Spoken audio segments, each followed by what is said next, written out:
माता पिता के बाद बेटी ने मायके आना बंद कर दिया। दीदी, एक फोटो भेजी है आपको, फोन पर जरा देखकर फोन करना।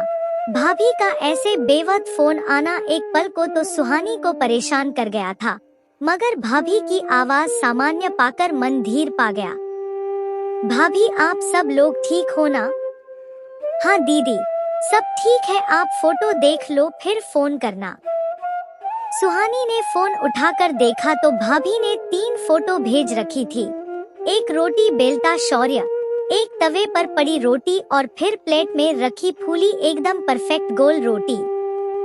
भाभी, ऐसी इतनी बड़ी और परफेक्ट रोटी तो पापा भी बनाते थे। शौर्य ने बनाई है ये? विश्वास नहीं हो रहा भाभी। सुहानी ने तुरंत भाभी तनु को फोन करके पूछा। तभी तो आपको भेजी है ये फोटो। बहुत दिनों से जिद लगाकर बैठा था कि मुझे रोटी बनाने दो, तो आज मैंने कहा ले अपने लिए रोटी तू खुद ही बना।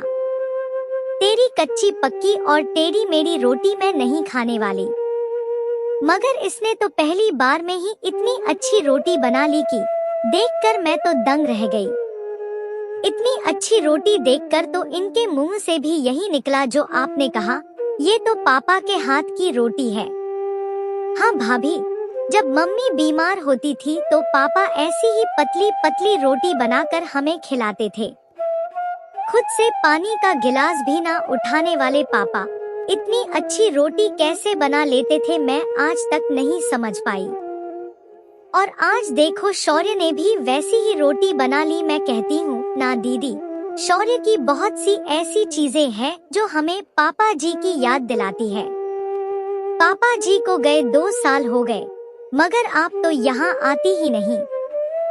मैं ना सही मगर मायके में अभी भी आपके भैया भतीजे हैं, आपका ख्याल रखने के लिए। दीदी, अगर आपको भाभी पर भरोसा नहीं है तो नहीं भाभी, ऐसी बात नहीं, भरोसा क्यों नहीं होगा।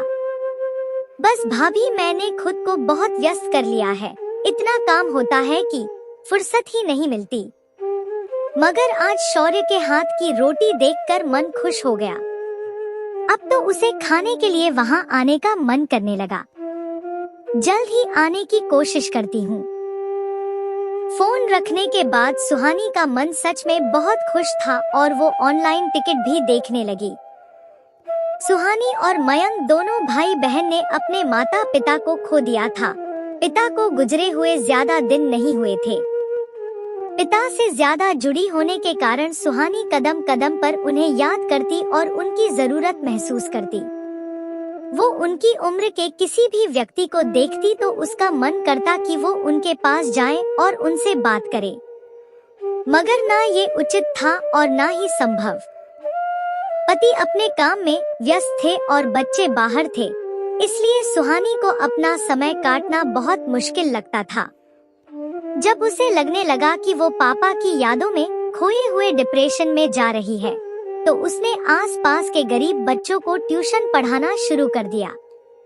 इससे उसका समय कब बीत जाता था पता ही नहीं चलता था। भाई भाभी ही नहीं, पति भी उससे मायके जाने की बात कहते थे, मगर ना जाने क्यों उसका मन उस जगह जाने से डरता जहां उसके पापा उसका स्वागत करने के लिए खड़े होते थे। लेकिन आज जो हुआ उसके बाद उसका मन करने लगा था कि एक बार हो आए वहां पापा ना सही, उनका एहसास तो होगा। भाई सरकारी महकमे में था, उसकी कोई जरूरी मीटिंग थी तो उसने खुद टैक्सी बुक की। घर पहुंचते ही जब गाड़ी रुकी तो भाभी और शौर्य दौड़े आए।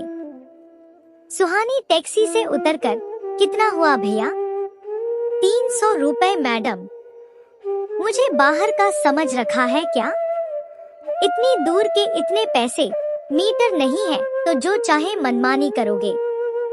बुआ, 250 तो बनते हैं, 50 रुपए दे दो बेचारे भैया को, दुआ देंगे।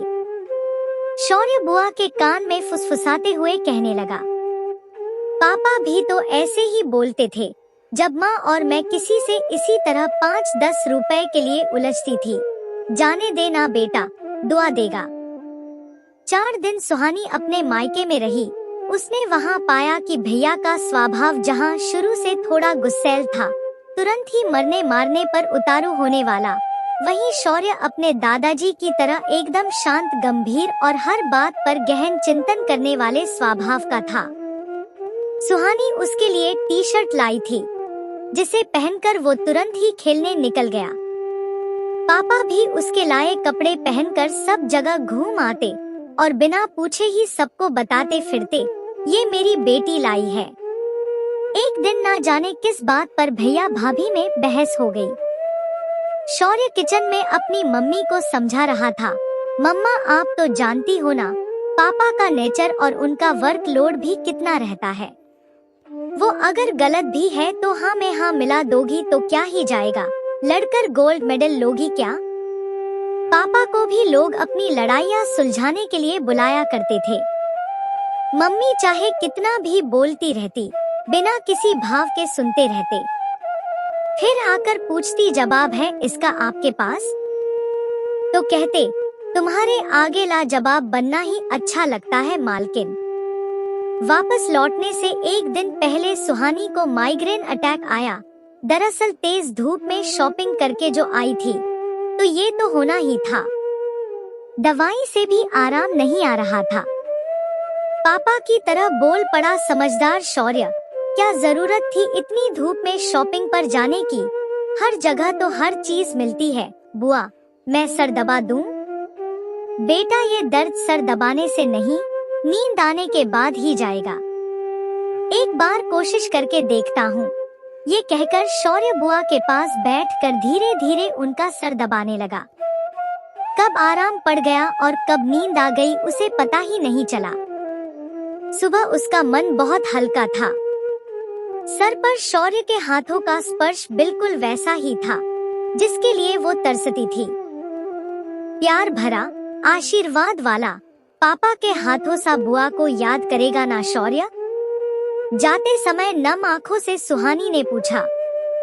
तब वो तपाक से बोला, बुआ ही भूल जाती है तो क्या करें, अब आती रहूंगी, तुम भी मम्मी पापा को लेकर आना।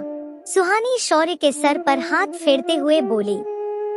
ट्रेन में बैठी सुहानी को सबसे ज्यादा शौर्य की याद आ रही थी। उसे याद आ रहा था जब शौर्य होने वाला था, तब उसने पापा से पूछा था, पापा आपको पोता चाहिए या पोती? सच सच बताना। बेटा, इस मामले में मैं बहुत ही स्वार्थी हूँ, मुझे तो पोता चाहिए।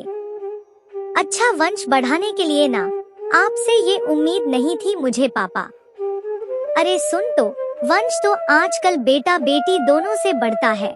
मुझे तो पोता इसलिए चाहिए क्योंकि कहते हैं ना, पोते के रूप में दादा का पुनर्जन्म होता है। तब कहाँ समझी थी वो पापा की बात की गहनता को, जो वो अपनी लाडली को अप्रत्यक्ष रूप से समझा रहे थे। मैं आऊंगा तभी तो तेरा मायका मेरे बाद भी बना रहेगा। अपने पोते के रूप में मैं रहूंगा ना तेरे लिए। तभी भाभी के फोन से वो अतीत से बाहर आई। बोलो भाभी, दीदी आती रहना। शौर्य को पहली बार मैंने छुपकर रोते देखा। आप आती जाती रहोगी तो उसे अच्छा लगेगा। भाभी, भतीजे ने मेरा मायका लौटा दिया। ऐसा लगा पापा लौट आए हैं, तो आऊंगी कैसे नहीं उसे मिलने। कह देना अगले महीने, चाहे एक दिन के लिए ही सही, मगर आऊंगी उससे मिलने। ये कहकर सुहानी जोर से सिसक पड़ी।